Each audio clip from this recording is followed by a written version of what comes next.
Hello everyone, आप देख रहे हैं लर्न एक्सिस और मैं हूं आपका टीचर उमैर। पिछली क्लास में हमने मैनुअल तरीके से सीम लगाकर अनरैपिंग करना सीखा था। आज की क्लास में हम ऑटोमेटिक तरीके से यूवी अनरैपिंग करना सीखेंगे, जिसे ब्लेंडर में स्मार्ट यूवी प्रोजेक्ट कहते हैं। आज हम एक राउंड टेबल बनाएंगे और स्मार्ट यूवी प्रोजेक्ट को यूज करके टेक्सचर अप्लाई करना सीखेंगे। तो आज की क्लास बहुत क्रिएटिव होने वाली है। वीडियो को ऑनलाइन एंड तक जरूर देखिएगा। तो आइए जल्दी से शुरू करते हैं।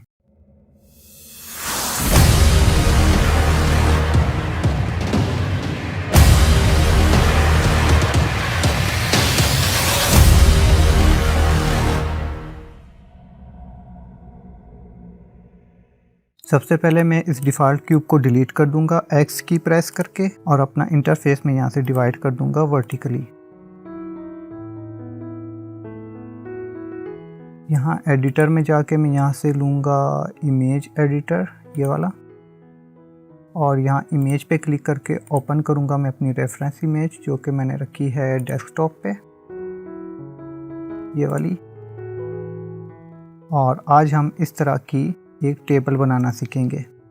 ये इमेज मुझे फेसबुक पे मिल गई थी। एक शॉप थी कोई फर्नीचर की, उसका स्पॉन्सर ऐड लगा हुआ था, तो वहाँ से मैंने इसको सेव कर लिया और मैंने सोचा कि आपको बनाना सिखाऊं आज की क्लास में। तो आज की क्लास में हम इस तरह की टेबल बनाएंगे। इस टेबल में 3 पार्ट्स हैं। आप देखें कि इसको मैं बड़ा कर लेता हूँ।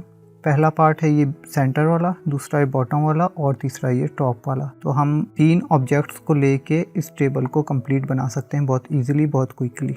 तो आइए बनाते हैं। सबसे पहले मैं इसका मिडल वाला पार्ट बनाऊंगा, जिसके लिए मैं लूँगा एक अदद सिलेंडर। यहाँ पे ऑब्जेक्ट ऐड करने के लिए हम प्रेस करते हैं शिफ्ट ए, और शिफ्ट ए के बाद मैं मैश में जाके यहाँ से लूँगा एक सिलेंडर। ठीक है। अब इसमें आप देखें कि बहुत सारे इसमें ये पार्ट्स हैं जो सब डिवाइड हुए हैं, लेकिन यहाँ सिलेंडर में हमारे कम है। तो हम क्या करेंगे कि कहीं भी क्लिक करने के बजाय यहाँ इस ऐड सिलेंडर के ऑप्शन के ऊपर क्लिक करेंगे। यहाँ पे आप देखेंगे इसके वर्टिसेस, यानी ये जो आपको सब डिवाइड होने वाले पार्ट्स नज़र आ रहे हैं, ये हैं 32। इसको हम इंक्रीज करेंगे 2 टाइम, यानी कि 32 का डबल हो जाएगा 64, और 64 में 32 और ऐड करेंगे। आप चाहें तो 64 भी रख सकते हैं। 64 रखेंगे तो ये इतने हो जाएंगे। ठीक है, चलें ऐसा करते हैं, इसको 64 ही रख लेते हैं, या आप चाहें तो इसको कर सकते हैं 96। 32 था तो ये 96 हो जाएगा। 96 पे ये इतने पार्ट्स हो जाएंगे। ठीक है। इसकी हाइट कम है और इसकी चौड़ाई ज़्यादा है, तो हम इसका जो रेडियस है वो 1.2 रख लेंगे यहाँ पे। ठीक है। डेप्थ इसकी 2 मीटर ही ठीक है। क्लोज कर देंगे और अब ये हमारा सिलेंडर कुछ इस तरह का हो गया।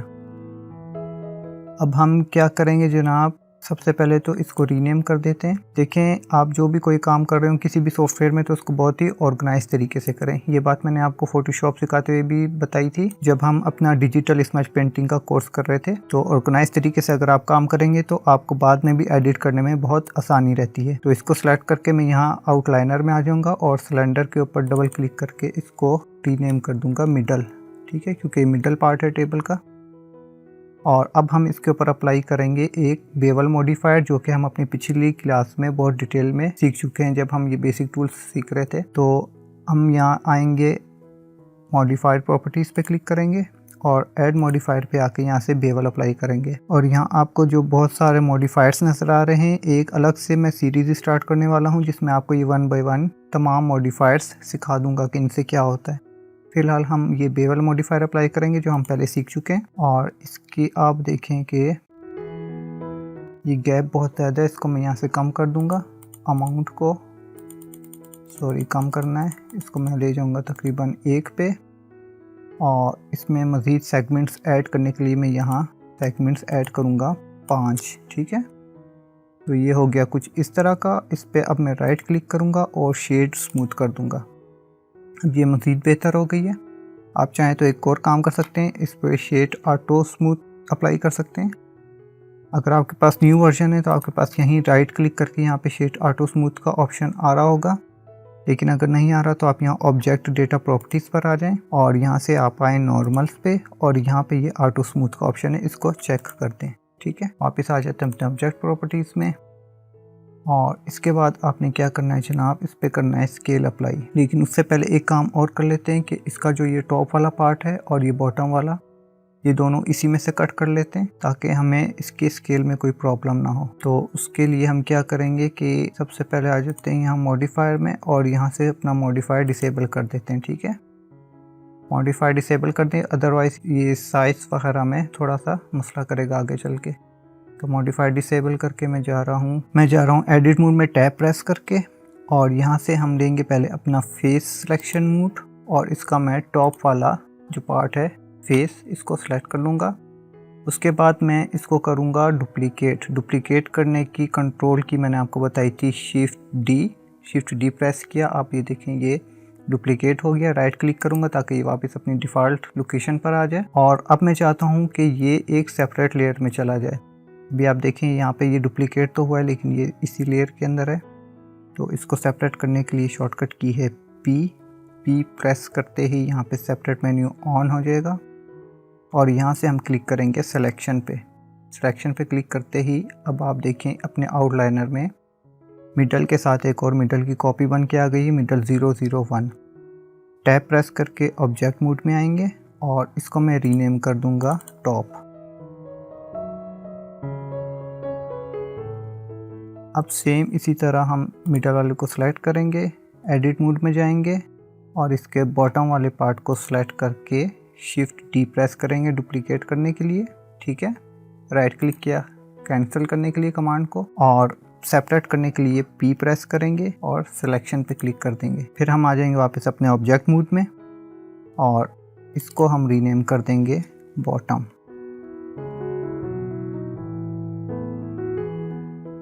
अब क्या करेंगे, इसको हम टॉप वाले को और बॉटम वाले को हम हाइड कर देंगे और फिलहाल हम वर्क करेंगे मिडल वाले पे। यहाँ से हम अपना मॉडिफायर वापस इनेबल कर लेंगे और इसको हम कर देते हैं स्केल अप्लाई, कंट्रोल ए प्रेस करेंगे और अप्लाई स्केल कर देंगे, जो हम अपनी पिछली क्लास में सीख चुके हैं।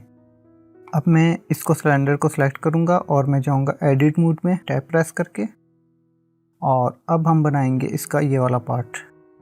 ये जो आपको यहाँ पे ये इनग्रेव स्टाइल थोड़ा सा नज़र आ रहा है, यहाँ पे इसको बनाएंगे। इसको बनाने के लिए हम क्या करेंगे कि इसके जो हमने पार्ट्स सब डिवाइड किए थे इनको हम सेलेक्ट करेंगे इन एजेस को। ठीक है, इन एजेस को सेलेक्ट करने के लिए यहाँ से सबसे पहले आपके पास एज सिलेक्शन मोड इनेबल होना चाहिए, जो कि आप कीबोर्ड से 2 प्रेस करके जो ऊपर कीज़ होती हैं फंक्शनल कीज़ के नीचे, उसमें से अगर आप 2 प्रेस करेंगे तो ये आपका एज सिलेक्शन मोड इनेबल हो जाएगा। अब हमने क्या करना है कि इन एजेस को सिलेक्ट करना है। ठीक है, लेकिन अगर आप इस तरह से सिलेक्ट करेंगे तो आप देखेंगे इसके बाकी के एजेस सिलेक्ट नहीं होंगे।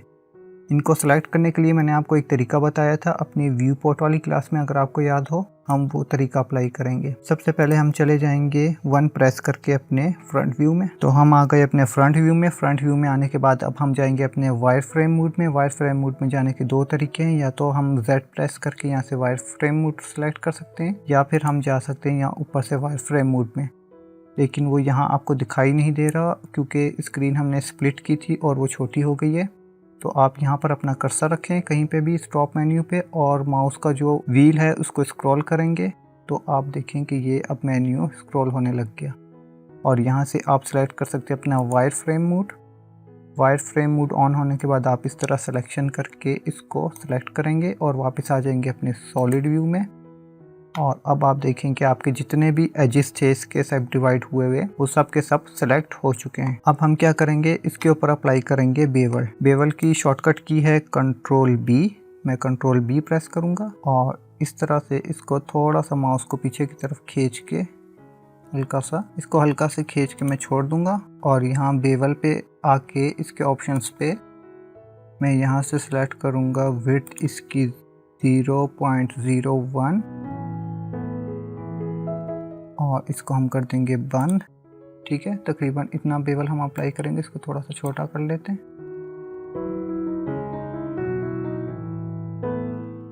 और अब है यहाँ पर हमारा असल काम। अब मैं इसको थोड़ा सा इनग्रेव इफ़ेक्ट देने के लिए, जैसा कि आपको यहाँ इस इमेज में नज़र आ रहा है कि ये थोड़ा सा इनग्रेव स्टाइल में है, तो इसको मैं एक्सट्रूड करके अंदर की तरफ थोड़ा सा धकेलना चाहता हूँ। उसके लिए आप शॉर्टकट की गौर से सुन लें और इसको आपने प्रैक्टिस करना है बहुत अच्छी तरीके से। एक्सट्रूड करने के लिए सबसे पहले मैं ई प्रेस करके छोड़ूंगा। ठीक है, माउस मेरा वहीं है अपनी जगह पे। उसके बाद स्केल के लिए मैं एस प्रेस करके छोड़ूंगा। ठीक है, अब आप देख सकते हैं मेरे कर्सर के साथ एक लाइन आ गई है स्केल के लिए।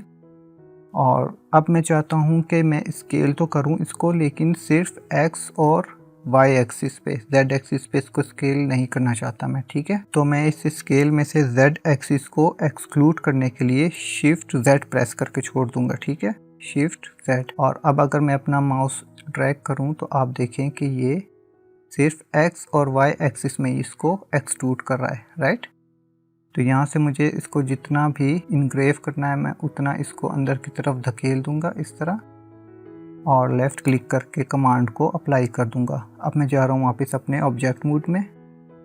तो अब आप देखें कि ये कितना बेहतरीन किस्म का हमारा इनग्रेव इफ़ेक्ट बन चुका है, राइट। तो अब हम चाहें तो इस मॉडिफायर को अप्लाई कर सकते हैं। इसका काम हो गया ख़त्म, इसको हम कर देंगे यहाँ से अप्लाई। अब हम इसका बॉटम पार्ट बना लेते हैं, ये वाला।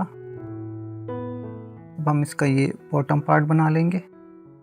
बॉटम पार्ट के लिए हम क्या करेंगे जनाब कि यहाँ से बॉटम वाले को अनहाइड कर देते हैं, और इस बॉटम वाले को सिलेक्ट करके मैं जा रहा हूँ एडिट मोड में, टैब प्रेस करके यहाँ से मैं लूँगा फेस सिलेक्शन मोड और इस बॉटम वाले को सिलेक्ट कर लूँगा। उसके बाद मैं जा रहा हूँ 1 प्रेस करके फ्रंट व्यू में, ताकि मैं इसकी मेजरमेंट आराम से कर सकूँ। और इसको पहले मैं एक्सट्रूड करूँगा जेड एक्सिस में, तो मैं ई प्रेस करके छोड़ूंगा और माउस नीचे की तरफ ड्रैग करूँगा। ठीक है, तकरीबन 1 2 3 ग्रेड में इसको नीचे ले जा रहा हूँ। अच्छा, एक चीज़ मैं आपको और बताऊँ, अभी देखें मैं इसको अगर ड्रैग करूँ तो ये बहुत स्मूथली रिसाइज हो रहा है, लेकिन अगर मैं इसको ड्रैग करते वक्त अपने कीबोर्ड से कंट्रोल की प्रेस कर दूं तो अब आप देखें कि आपको स्नैपिंग इसमें फ़ील हो रही होगी ये। तो अगर आपने स्नैपिंग करवानी है तो आप इसको ड्रैग करते वक्त कंट्रोल की होल्ड करें तो ये स्नैपिंग स्टार्ट कर देगा, राइट। मुझे इतना एक्सट्रूड करना है तो मैं इतना एक्सट्रूड कर लूँगा। फिर मैं जाऊँगा वापस अपने ऑब्जेक्ट मोड में। अब मैं इसको स्केल करूँगा। स्केल के लिए मैं एस प्रेस करके छोड़ूंगा। उसके बाद सेम Z एक्सिस को इससे एक्सक्लूड करने के लिए या मनफी करने के लिए मैं शिफ्ट Z प्रेस करके छोड़ूंगा और फिर इसमें इसको करूँगा स्केल। ठीक है, लेकिन यहाँ पे आप एक चीज़ और देखें कि इसका ओरिजिन कहाँ है। इसका ओरिजिन है गलत साइड पे। तो मैं इसको वापस कैंसिल कर रहा हूँ राइट क्लिक करके। सबसे पहले हम इसका ओरिजिन सेट कर लेते हैं। इसका ओरिजिन सेट करना बहुत आसान है, हम पहले भी पढ़ चुके हैं क्लास में। इसको मैं सेलेक्ट करूँगा और यहाँ से मैं आ जाऊँगा ऑब्जेक्ट में, यहाँ से आऊँगा सेट ओरिजिन में और यहाँ से मैं करूँगा origin to geometry. Origin to geometry करने के बाद आप देखें कि इसका ओरिजिन जो है सेंटर में आ चुका है। अब हम वापस जाएंगे अपने फ्रंट व्यू में 1 प्रेस करके, और अब मैं प्रेस करूँगा S स्केल करने के लिए, और इसमें से मैं एक्सक्लूड करूँगा Z एक्सिस को ताकि Z एक्सिस में बड़ा ना हो। तो उसके लिए मैं प्रेस करूँगा शिफ्ट Z, और अब ये सिर्फ हमारा X एक्सिस में ही स्केल होगा। ठीक है, तो मैं इसको इतना स्केल करना चाहता हूँ, तकरीबन इतना कर लेते हैं। बिल्कुल परफेक्ट है, सही है। अब हम चलेंगे टॉप व्यू पे, और इसका ये जो टॉप वाला हिस्सा है इसको भी डिज़ाइन कर लेते हैं। मेरा ख्याल है अब हमें इस रेफरेंस इमेज की ज़रूरत नहीं है, तो इसको हम बंद कर देते हैं। इसको मैं यहाँ से कर रहा हूँ ज्वाइन। अब हम इसका टॉप वाला पार्ट बनाएंगे। टॉप वाला पार्ट बनाने के लिए सबसे पहले इस टॉप वाले पार्ट को अनहाइड कर देंगे। उसके बाद इस टॉप वाले को सिलेक्ट करके मैं जा रहा हूँ एडिट मोड में। एडिट मोड में जाके फेस सिलेक्शन मोड मेरा ऑन है, मैं इसके टॉप वाले को सिलेक्ट करूँगा। 1 प्रेस करूँगा फ्रंट व्यू में जाने के लिए, ताकि मैं इसको अच्छी तरह से देख सकूं, और इस ग्रिड को इस्तेमाल करके मैं इसको छोटा बड़ा कर सकूं इजीली। तो अब मैं इसको एक्सट्रूड करूँगा, ई प्रेस करके छोड़ूंगा और Z एक्सिस में इसको एक्सट्रूड करूँगा तकरीबन 3 ग्रिड। ठीक है, ये देखें, ये 1, ये 2 और ये 3। अब मैं इसको स्केल करूँगा X एक्सिस में। उसके लिए मैं वापस जा रहा हूँ ऑब्जेक्ट मोड में, टैब प्रेस करके, और अब मैं प्रेस करूँगा S, और यहाँ पे आप देखें कि इसका ओरिजिन भी अपनी जगह पे सेट नहीं है क्योंकि हमने सिलेंडर की कॉपी ली थी। मैं राइट क्लिक करके वापस कैंसिल कर रहा हूँ। इसका ओरिजिन भी सेम उसी तरीके से सेट करेंगे। ऑब्जेक्ट में जाएंगे, सेट ओरिजिन पे जाएंगे और ओरिजिन टू ज्योमेट्री कर देंगे। अब इसका ओरिजिन जो है इसके सेंटर में आ चुका है। अब मैं इसको स्केल करने के लिए S प्रेस करके छोड़ूंगा, फिर शिफ्ट Z प्रेस करूंगा ताकि Z एक्सिस में स्केल ना हो। उसके बाद मैं माउस ड्रैग करके इसको तकरीबन इतना स्केल कर दूंगा। ठीक है, अभी देखें ये इस लकीर तक, इन दोनों लकीरों तक ये मैंने इक्वली इसको स्केल कर दिया। तो अब हमारी टेबल हो गई कुछ इस तरह की। अब हमने क्या करना है कि इसकी बाउंड्री बनानी है ऊपर से। ठीक है, इसकी बाउंड्री बनाने के लिए क्या करेंगे, एडिट मोड में जाएंगे, इसका टॉप वाला फेस सेलेक्ट करेंगे और यहाँ से मैं 7 प्रेस करूँगा अपने टॉप व्यू में जाने के लिए। सबसे पहले हम इस पे इंसेक्ट अप्लाई करेंगे जो हम अपनी बेसिक टूल्स वाली क्लास में पढ़ चुके हैं। इंसेक्ट करने के लिए हम आई प्रेस करेंगे और इसको तकरीबन इतना छोटा करके मैं लेफ़्ट क्लिक करूँगा और यहाँ हम नीचे आ जाएंगे इंसेक्ट की प्रॉपर्टीज़ में। ठीक है, इसको खोलेंगे और यह है 0.05, मैं इसको कर दूँगा 0.06 इंटर। ठीक है, तकरीबन इतना ये ठीक है। इंसेक्ट तो हो गया। अब हमने क्या करना है, इसको इनसाइड यानी अंदर की तरफ इसको थोड़ा सा एक्सट्रूड करना है ताकि इसके इर्द गिर्द जो है एक बाउंड्री बन सके। तो मैं ई प्रेस करके छोड़ूंगा और ये इस तरह देखें कि अगर मैं माउस ड्रैग करूं तो ये इस तरह एक्सट्रूड हो रहा है। तो मैं तकरीबन इसको इतना एक्सट्रूड कर दूंगा। यहाँ पे देखते हैं कि क्या वैल्यू आई है। इसको इतना ही रहने देते हैं जितनी आई है। इसमें हमें छेड़खानी करने की ज़रूरत नहीं, यहाँ से ही हम इसको सेट कर सकते हैं। तो अब हम क्या करेंगे जनाब, वापस जाएंगे अपने ऑब्जेक्ट मोड में और हमारी टेबल हो गई है कुछ इस तरह की।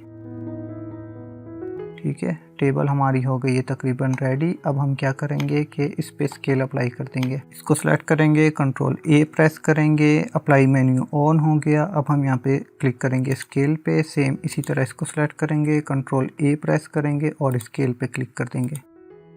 अब यहाँ पे देखें कि इसका जो एज है वो बहुत शार्प है, जो कि इन रियल लाइफ नहीं होता इतना शार्प। ठीक है, इस पे हम बेवल अप्लाई करेंगे। आप चाहें तो बेवल मॉडिफायर भी अप्लाई कर सकते हैं, लेकिन हम सिंपल इसको एडिट मोड में जाके एज सिलेक्शन मोड लेंगे। ठीक है, आल्ट होल्ड करके रखें और किसी भी एक एज के ऊपर क्लिक करें तो ये पूरा लूप इसका सेलेक्ट कर लेगा। अब हम बेवल के लिए कंट्रोल बी प्रेस करेंगे और इसको थोड़ा सा तकरीबन 1 2 3 चले 5 कर लेते हैं, 3 4 बल्कि 4 काफ़ी हैं। 4 सेगमेंट्स ऐड करके मैंने इसको तकरीबन इतना बेवल अप्लाई कर दिया। राइट, इसको भी हम कर देते हैं शेड स्मूथ और यहाँ से कर देते हैं शेड ऑटो स्मूथ। ये ऑलरेडी ऑन है हमारा, तो ये बेवल हो गया ज़बरदस्त किस्म का अप्लाई। सेम यही काम हम करते हैं इसके लिए। मैंने इसको सेलेक्ट किया है टॉप पार्ट को और एडिट मोड में जा रहा हूँ। सबसे पहले हम इसके बॉटम वाले पे बेवल अप्लाई कर लेते हैं। आल्ट होल्ड करके रखूँगा और मैं यहाँ पे क्लिक करूँगा ताकि इसका पूरा एज लूप सेलेक्ट हो जाए। थोड़ा सा इसको इधर कर लेते हैं और मैं कंट्रोल बी से बेवल अप्लाई करूँगा और जो सेटिंग हमने लास्ट टाइम की थी बॉटम के लिए वो इस पर खुद ब खुद अप्लाई हो गई। अगर आपने इसको कम या ज़्यादा करना है, अपना माउस व्हील स्क्रॉल करें तो ये वापस कम हो जाएंगे सेगमेंट्स। ठीक है, मैं यहाँ पे 5 सेगमेंट्स ऐड करूँगा, 1 2 3 4 5। ठीक है, थोड़ा सा इसको छोटा कर दूँगा तकरीबन इतना, तो इतना काफ़ी है। इसी तरह मैं करूँगा इस वाले को। आल्ट की होल्ड करके मैंने इसको सेलेक्ट किया, कंट्रोल बी प्रेस किया और इसको मैं तकरीबन इतना बेवल कर दूँगा। ठीक है, सेम इसी तरह मैं इस वाले को सिलेक्ट करूँगा, कंट्रोल बी और इसको मैं बहुत ज़्यादा नहीं करूँगा, तकरीबन इतना कर लेते हैं। ज़बरदस्त हो गया। अब हम क्या करेंगे, इसको भी कर देंगे राइट क्लिक करके शेड स्मूथ। यहाँ से हम ऑटो स्मूथ पहले से सिलेक्ट किया हुआ है। तो ये हमारी टेबल बन गई है जनाब कुछ इस तरह की। अब एक काम और रह गया करने वाला, इसको पेरेंट करने का। अगर हम इसको पेरेंट नहीं करेंगे तो ये सब अलग अलग मूव होंगे। लाइक अगर मैं इसको मूव करूँगा तो ये खाली मूव होगा, इसको मूव करूँगा तो सिर्फ ये मूव होगा। ठीक है, इसको मूव करूँगा तो सिर्फ ये मूव होगा। तो इसको हम पेरेंट करेंगे मिडल पार्ट के साथ। तो सबसे पहले मैं इसको सिलेक्ट करूँगा, शिफ्ट की होल्ड करके रखूँगा, इसको सिलेक्ट करूँगा, फिर मैं इसको मिडल वाले को सिलेक्ट करूँगा और अब मैं प्रेस करूँगा control P. Control P press करने से मेरे पास पेरेंट मेन्यू ओपन हो जाएगा और मैं यहाँ से ऑब्जेक्ट पे क्लिक कर दूँगा। अब मैं अगर इस वाले पार्ट को पकड़ के कहीं भी मूव करूँ तो आप देखिए कि पूरी टेबल मूव हो रही है। ठीक है, अब हम क्या करेंगे, इस टेबल को करेंगे ग्रिड के ऊपर। इसको मैं टेबल को सिलेक्ट करूँगा, 1 प्रेस करके जाऊँगा फ्रंट व्यू में और G प्रेस करके छोड़ूंगा, Z प्रेस करके छोड़ूंगा और माउस ड्रैग करके इसको ले आऊँगा रेड लाइन के ऊपर। ये आ गया हमारा ग्रिड के ऊपर।